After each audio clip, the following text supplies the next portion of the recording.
परमं कृष्ण गौर जगद्बन्धु वन्दे भक्त जगद्गुरुं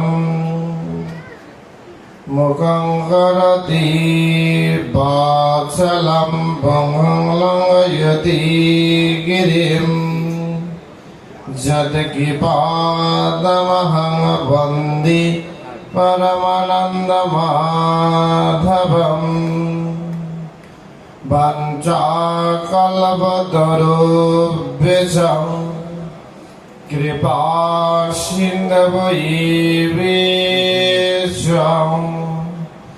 पतितानां वैष्णवेभ्यो नमो नमः। स्वस्ति न इन्द्रियविद्युत्स्रवः स्वस्ति नः पूषा विश्ववेदाः स्वस्ति नस्तार्क्ष्येति स्वस्ति नः बृहस्पतिर्दधातु। हरे कृष्ण कृष्ण कृष्ण हरे हरे हरे राम राम राम हरे हरे।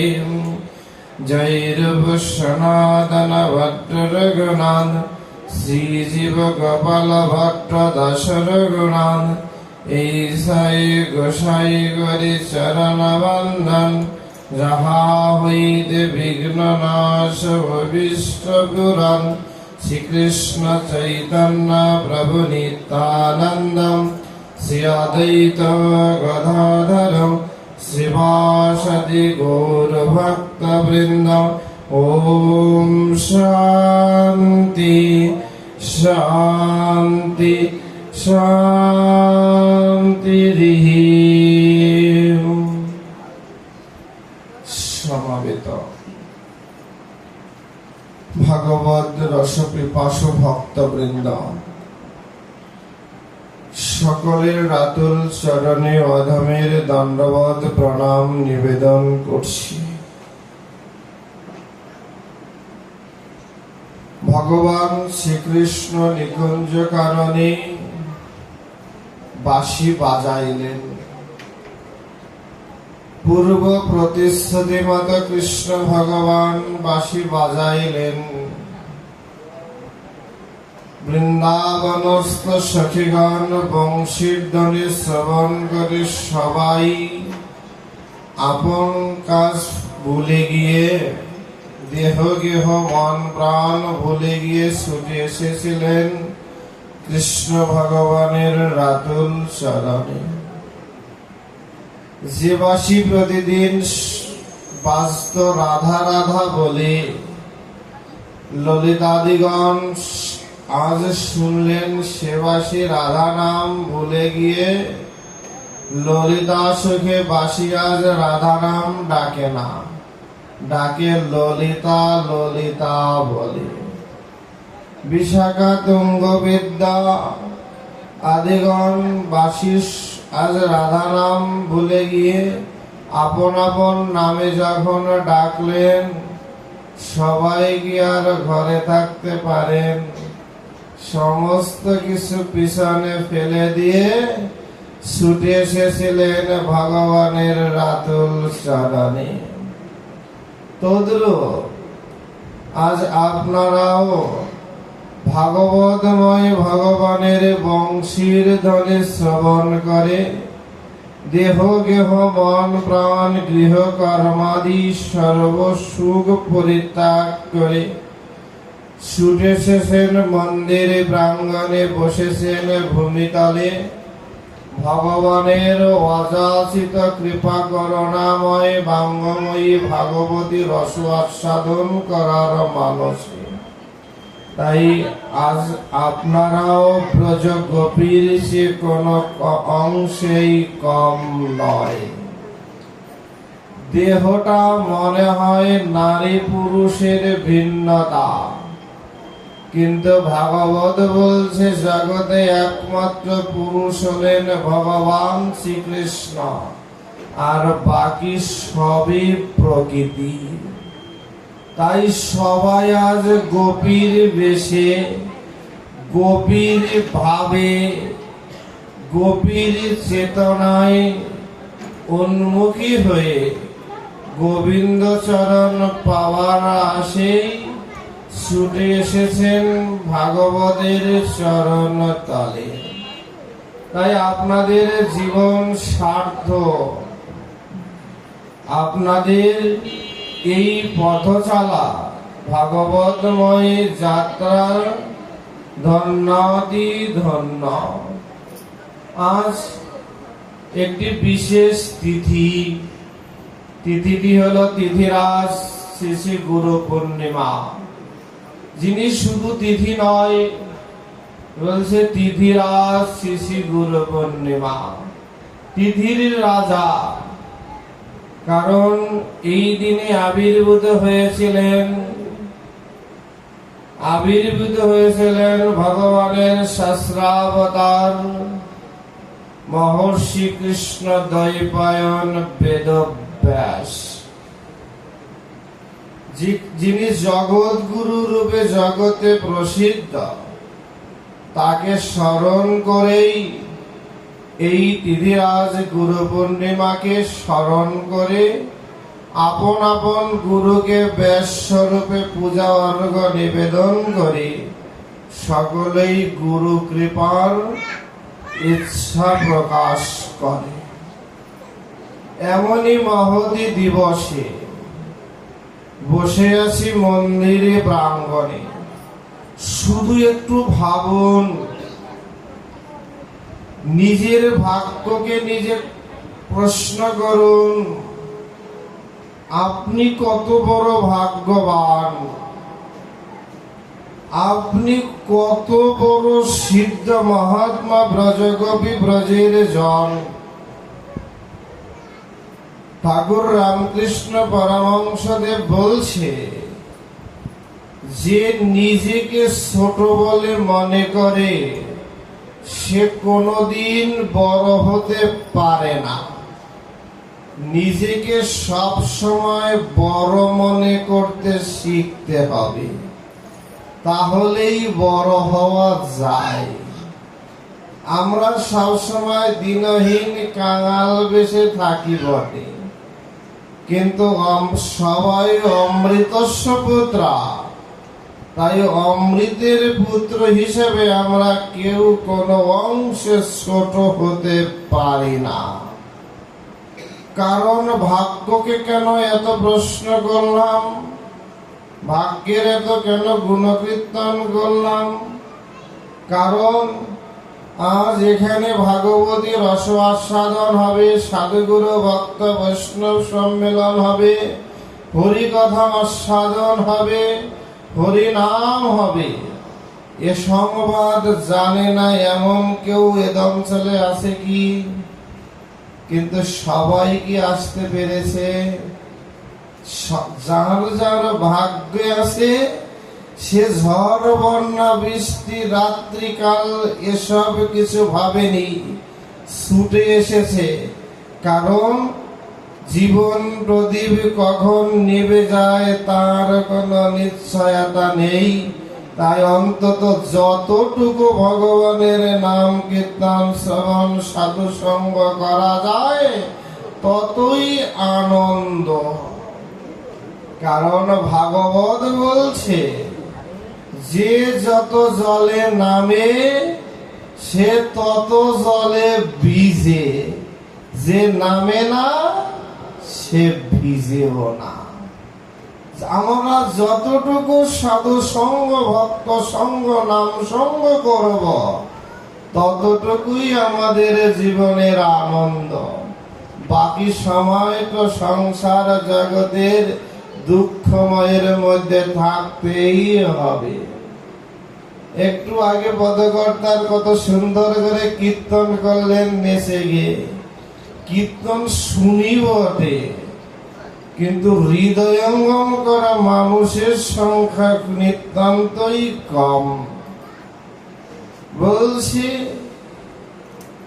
ভবানন্দকে উদ্দেশ্য করে বলছে, আমার ভববন্ধন খণ্ডন কর, আমি বন্ধন জ্বালায় জ্বলে মরি। বলছে না, এখানে একটি আবেগের কথা, এটি গভীর হৃদয়স্পর্শী কথা, যে আমার ভববন্ধন খণ্ডন কর, আমি বন্ধন জ্বালায় জ্বলে মরি। আমি বন্ধন জ্বালা কই ভালোই তো আছি, খেয়ে পরে আনন্দেই তো আছি, আমার ভববন্ধন রাখাই। বলছে সংসারে আসাটাই একটা বন্ধন, এটা আসলে সবাই বুঝি না, সবার উপলব্ধিতে আসেও না। তাই আমি ভাগ্যকে কেন বেশি প্রশংসা করছি, এখানে আদ্যাশক্তি মহামায়া মা কালী বিরাজমান, এই মন্দিরেই বিরাজমান, মধ্যে রাধা গোবিন্দ নিতাই গৌর বিরাজমান, পার্শ্ববর্তী মন্দিরে প্রভু জগৎবন্ধু বিরাজমান, ভগবানের রাতুল চরণে বসেছেন, ভক্ত সাধুগুরু বৈষ্ণব সঙ্গে বসেছেন, হরিকথায় আস্বাদন হচ্ছে, গৌর চন্ডিকা কীর্তনের মধ্য দিয়ে গৌর পরিকরকে এ স্থলে আহ্বান করা হয়েছে। আপনার কি বিশ্বাস হয় না যে গৌর মণ্ডল, গৌর পরিবার বৃন্দ, সেবক বৃন্দ এখানে আছে? আপনারাই তো ডেকেছেন, কেঁদে কেঁদে আকুলিত হয়ে ডেকেছেন, তাহলে তারা এসেছে না? তারা এসেছে।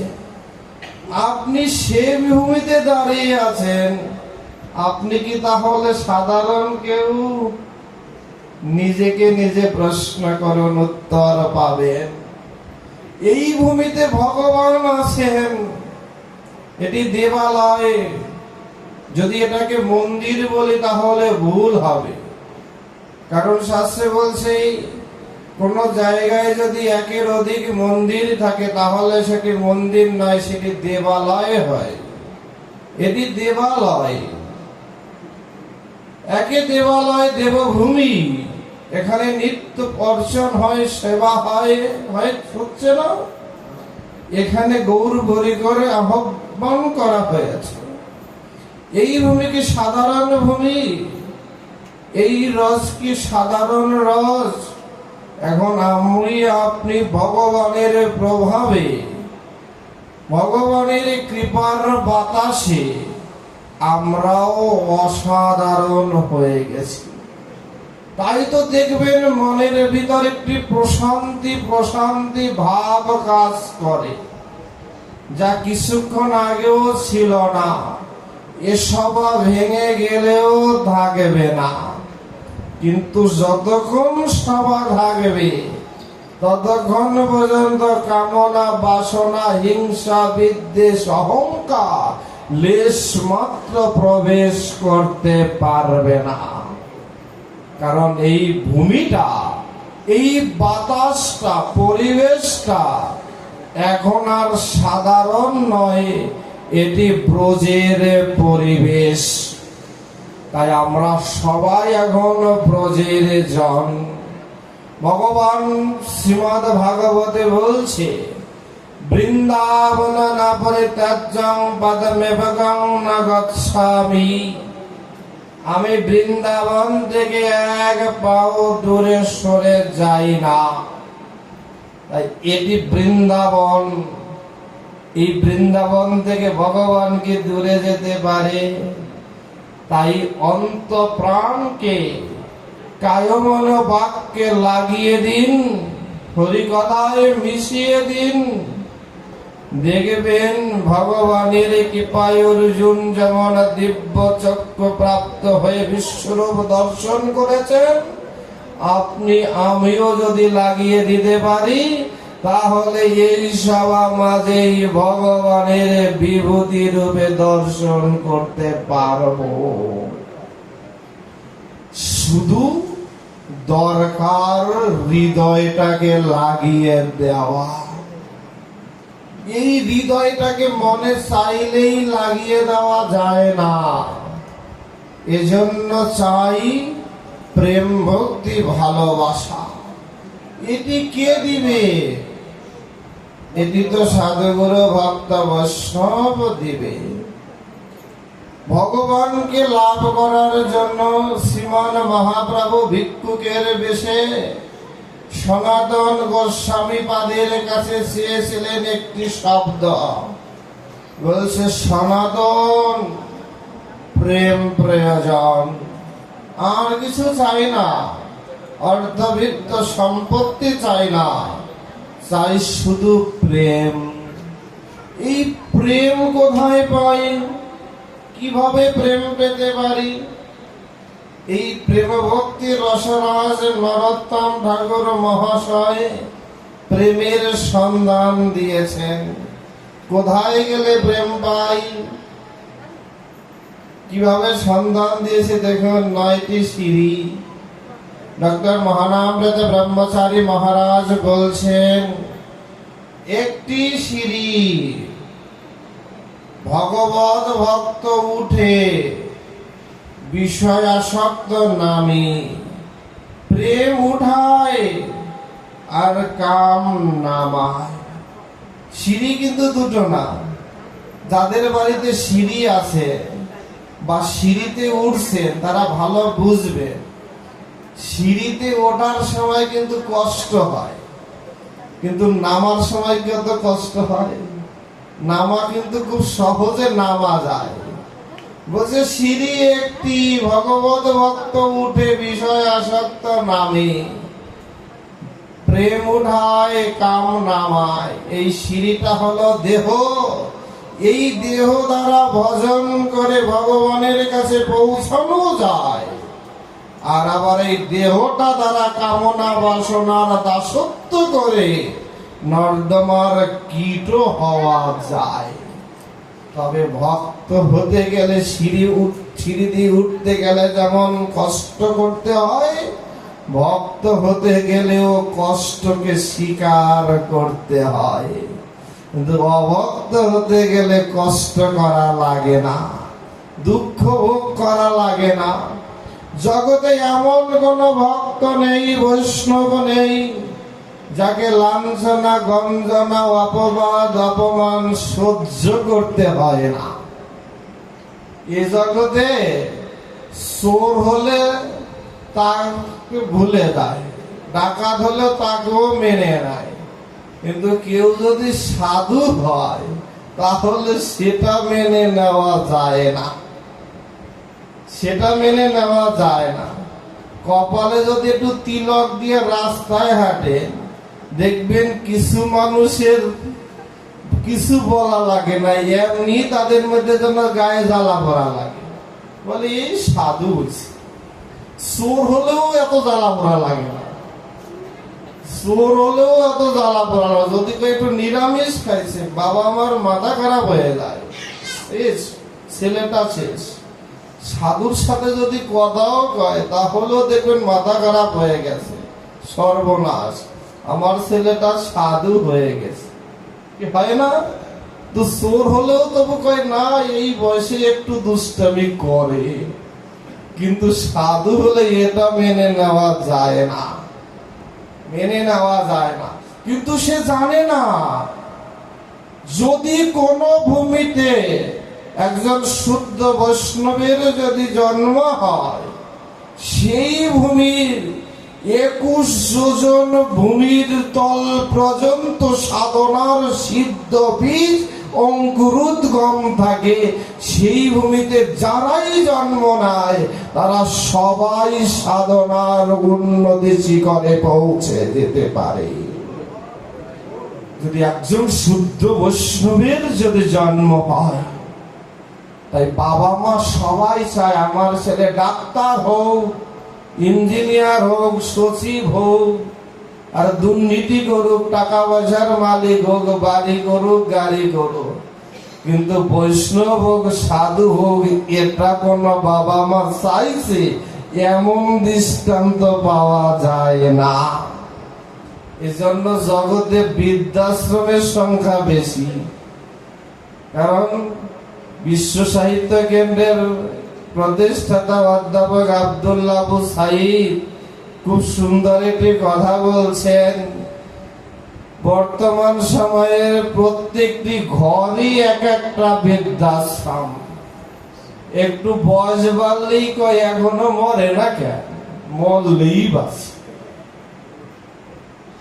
আপনাদের হয়তো রমজানপুরে নাও বলতে পারে, সবাই ভক্ত মানুষ বলে এখনো বয়স হয়েছে এখনো মরে না, কেন মরলেই বাঁচি। এত জ্বালা ভাল লাগে না, বলে না? আমি কালকে বলতেছিলাম আমার ছাত্রদেরকে একটা কথা, যে যদি স্বামীর আগে স্ত্রী মারা যায়, স্বামী যদি আগে মারা যায় তাহলে স্ত্রী টিকে থাকতে পারে, কারণ তার সহ্য শক্তি আছে। কিন্তু যদি স্ত্রী আগে মারা যায় তাহলে স্বামীর মতো বিধবা আর জগতে দ্বিতীয় অসহায় কেউ হতে পারে না, কারণ তাকে কেউ সহ্য করে না। এটা বাস্তব সত্য, মেনে নেন বা না নেন।